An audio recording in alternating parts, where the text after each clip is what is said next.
أعوذ باللہ من الشیطان الرجیم بسم اللہ الرحمن الرحیم۔ سورۃ الناس کا تعارف، مقام نزول۔ سورۃ الناس صحیح قول کے مطابق مدنی ہے۔ رکوع اور آیات کی تعداد، اس سورت میں 1 رکوع اور 6 آیتیں ہیں۔ الناس نام رکھنے کی وجہ، عربی میں انسانوں کو الناس کہتے ہیں اور اس سورت کی پہلی آیت میں یہ لفظ موجود ہے۔ اس مناسبت سے اسے سورۃ الناس کہتے ہیں۔ سورۃ الناس کے مضامین، اس سورہ مبارکہ میں ان جنات اور انسانوں سے اللہ تعالیٰ کی پناہ مانگنے کی تعلیم دی گئی ہے جو لوگوں کے دلوں میں وسوسے ڈالتے ہیں۔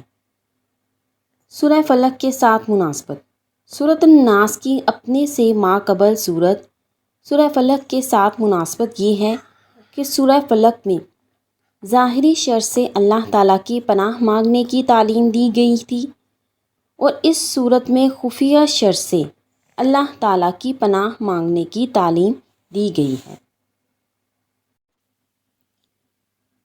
سورہ فلق اور سورۃ الناس کے شان نزول سے ہمیں درج ذیل باتیں معلوم ہوتی ہیں۔ جادو اور اس کی تاثیر حق ہے۔ نبی کے جسم پر جادو کا اثر ہو سکتا ہے، جیسے تلوار، تیر اور نیزے کا۔ یہ اثر شان نبوت کے خلاف نہیں۔ ہاں، ایسا اثر نہیں ہو سکتا کہ جس سے نبوت کے متعلقہ امور میں خلل آئے۔ حضرت موسیٰ علیہ السلام کے مقابلے میں جادوگر بالآخر اس لیے فیل ہوئے کیونکہ وہاں جادو سے معجزے کا مقابلہ تھا، اور نہ حضرت موسیٰ علیہ السلام کے خیال پر بھی اس جادو نے اثر کیا کہ ان کو خیال ہوا کہ یہ لاٹھیاں رسیاں چل رہی ہیں، جیسا کہ قرآن پاک میں اللہ تعالیٰ کا ارشاد ہے، ان کے جادو کے زور سے موسیٰ کے خیال میں یوں لگے کہ وہ دوڑ رہی ہیں۔ نبی کریم صلی اللہ علیہ وآلہ وسلم کے خیال پر بھی یہی اثر ہوا تھا۔ جادو کو دور کرنے میں سورہ فلق اور سورہ ناس میں خصوصی تاثیر ہے۔